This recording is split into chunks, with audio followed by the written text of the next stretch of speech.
This is the future. It has been years since Digital Extremes released something worth grinding in Warframe. I mean, the whole point of Warframe is to get all the stuff to make your character powerful so that you can grind for even more powerful gears. It's an endless loop and, admit it or not, you love power creep in Warframe and that fantasy wherein you can destroy everything in one click of a button. But right now, there's nothing worth grinding aside from god-rolling ravens, farming prime stuff for platinum, and probably arcanes for those who don't have all the arcanes yet, just like the Metu Arcane Energize. But in the past, we were treated by Digital Extremes with awesome activities that are not time-gated, just like the Eidolon hunts wherein we need to wait until the evening so we can hunt for arcanes. Well, it's not permanent, but for weeks, we can grind and be content for the rest of our playtime in Warframe, knowing that we have gotten the best loot, if not, the most useful item in the game. I'm talking about two events here, which are Operation Plaguestar and Operation Scarlet Spear. Let me ask you this first, what event this year was memorable for you? When did Digital Extremes release something that benefits the player base and not just skins and cosmetics that don't do actual fuck with the gameplay?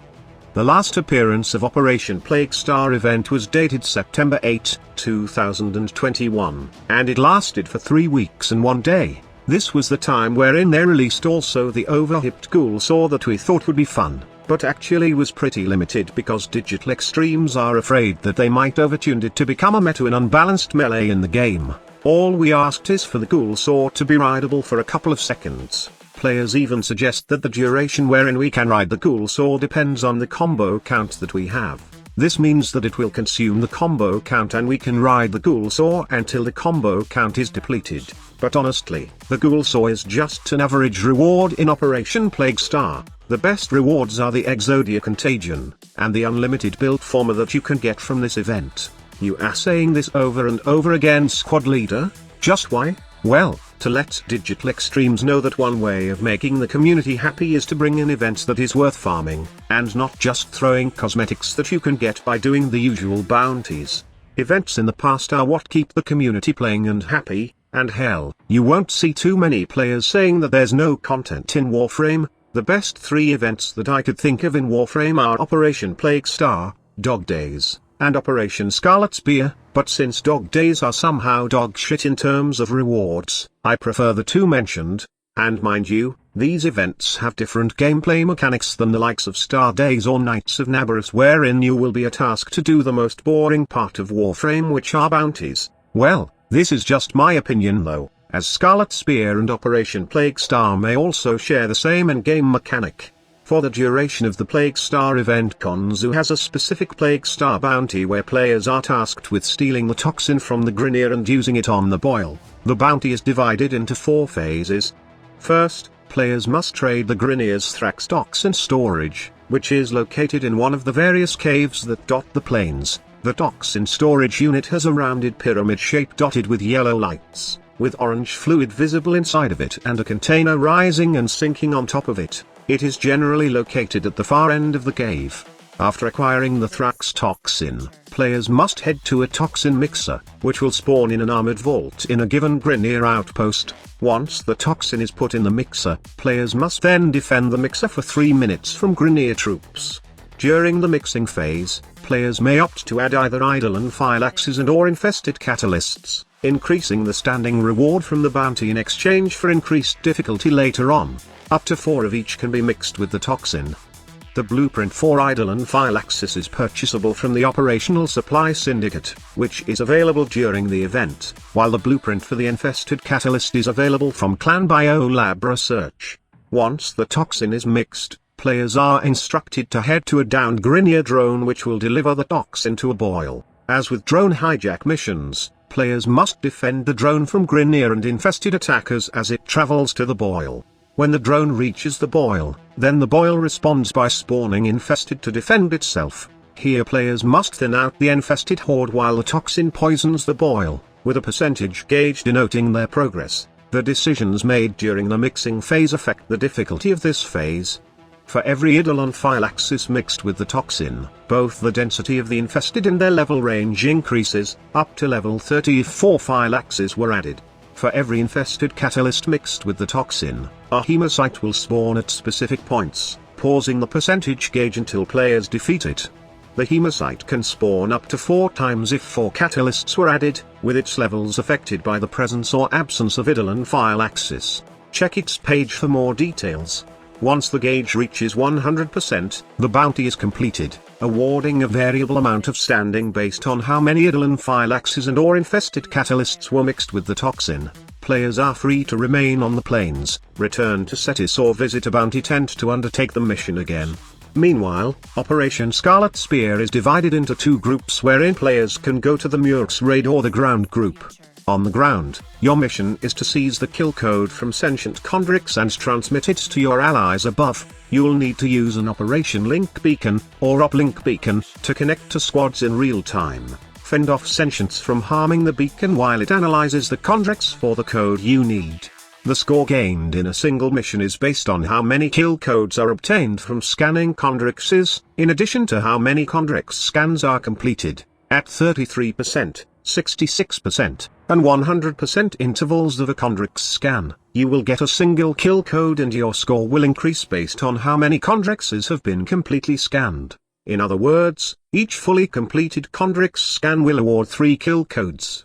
While in the Murex raid, your objective will be to infiltrate the sentient Murex, gain control of its transmission array, and broadcast the kill code shared by the team on the ground. This will hopefully cut off the Murex from the rest of the sentient armada deeper in the Vale and delay further destruction. Expect heavy resistance in both missions. Boarding parties will deploy Anu Mantalists and Anu interference drones to disrupt your railjack systems and put a halt to the resistance. Only coordinated squads can suppress the sentient's incursion. If you're successful, the Murex wave will have no choice but to flee. The Murex raid squad must upload 9 kill codes to successfully fend off a single Murex ship. Every kill code uploaded will increase the player's score and their Scarlet credit reward at the end of the mission. The maximum amount of Murex ships that can be driven away in a single mission is 5. If you compare the two, then you will say that somehow, Scarlet Spear is the most interesting since it's different compared to the bounty mission-like gameplay of Operation Plague Star. But honestly, it doesn't matter since both of these events give you decent rewards. Operation Plague Star gives you not just Exodia Contagion, but one of the most useful tools in Warframe, which is Former, while Operation Scarlet Spear allows you to farm all the arcanes farmable only in the Eidolon hunts. The good thing about this is that you don't have to deal with elitist Eidolon hunters who only want those who are well equipped for hunting 6 or more Tridolons in one night. All you need to do is join either the ground or the Murex raid to gain points so you can buy arcane like the best one, which is Arcane Energize. But do you need Railjack? Well, lads, it's super easy to get Railjack right now, and it's even required to have an insane Railjack setup due to Digital Extremes being generous in terms of Railjack team play.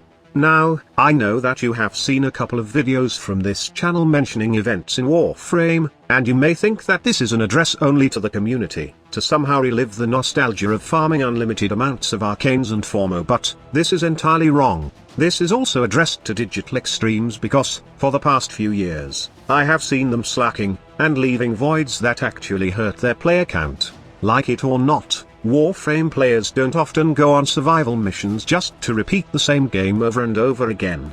And hell, nobody wants to do Eidolon hunts for fun anymore, as we might have seen all the shenanigans and fun builds that we can do. The Archon hunts are not that entertaining also, as we only do them for the Tau Forged Archon shards. We can do it in one day and maybe come back next week for another Archon hunt. Steel Path and Level Cap are good, as you can test builds and share them with the community, but not all have the same feeling with this kind of mission. Railjack is one of the most hated game missions in Warframe when it's rewarding, and who will not be bored in farming prime parts for platinum? Events would be good for Warframe, as it will be some sort of icebreaker wherein players can play a new game mode wherein they can get new rewards or even farm rare rewards for a limited time. I know that Digital Extremes added the Night Wave to be some sort of battle pass or seasonal pass to keep Warframe players, especially veterans, playing the game, as they have to defeat some challenges weekly to progress and get rewards. But the thing is, Night Wave also failed miserably in keeping the Warframe players. The rewards are not that good, and after a while, the tasks are boring. event is kind of different as it's only for a limited time, and I hope, in the future, they will get to see one which is actually fun to play with and rewarding also. I am not asking Digital Extremes to bring back Operation Plague Star and Scarlet Spear, as these events are not appropriate anymore to the content that Digital Extremes are pouring into Warframe. Operation Plague Star is mostly for infested content, and I don't know where to put the event now. If only they would do an infested event again, then it would be possible that Plague Star will be back, but right now, there's no room for it to be in the game. The same goes with Scarlet Spear, as it's mostly specific for Railjack content. I am asking that if they make an event, it will be more towards Duviri Paradox, or somehow make one that can generally accommodate all Warframe content. Say something like an Acolyte Hunt event to make the Steel Path more lively. They can expand the Steel Honors system to host this event, wherein weekly, there would be something like Former, Arcane Energize, or any rare loot that is beneficial for us Warframe players, and not just fancy cosmetics. We all know that the Steel Honors does give out Umbral Former and all that stuff, but I think it would be better if they will frequently update the reward pool to mix things up.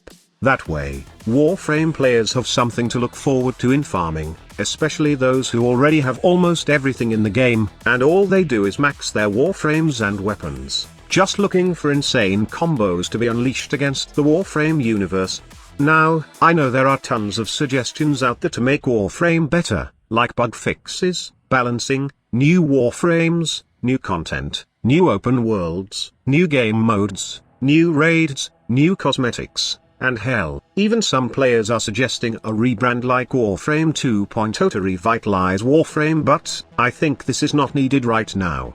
One of the major things that I love about Warframe is when I get my hands on a reward, I get to try it with some crazy combos, but if not, then I'll sell it for platinum to get other rewards from buying it to other players. Warframe is all about farming and becoming strong. The power fantasy aspects are just so good, and it paired with cosmetics and parkour, which makes Warframe a very good game for me. Events are just a small suggestion so Digital Extremes can keep players busy and don't ask for new content now and then, because honestly, some of the content that the developer is releasing right now can be consumed by players in just a day. These are small updates as they are kind of busy with the big ones such as Duviri Paradox. Instead of these small updates, they can do a seasonal event to make the players busy, and hell no, please don't follow the season pass just like Dota or even Apex Legends, as this is a PvE game. Make it more interesting and team-based so everyone will be tasked to participate and enjoy the game modes presented in the events. Don't ever think that slapping rewards and making bounties as the venue for the event will work all the time, as right now, players are bored with this kind of laziness. Again, these are just suggestions, but I hope that Digital Extremes will somehow listen to the community. Now, I would also want to know your thoughts on what could make Warframe even better. Let me know in the comment section below. Thank you so much for watching. Squad Leader signing off.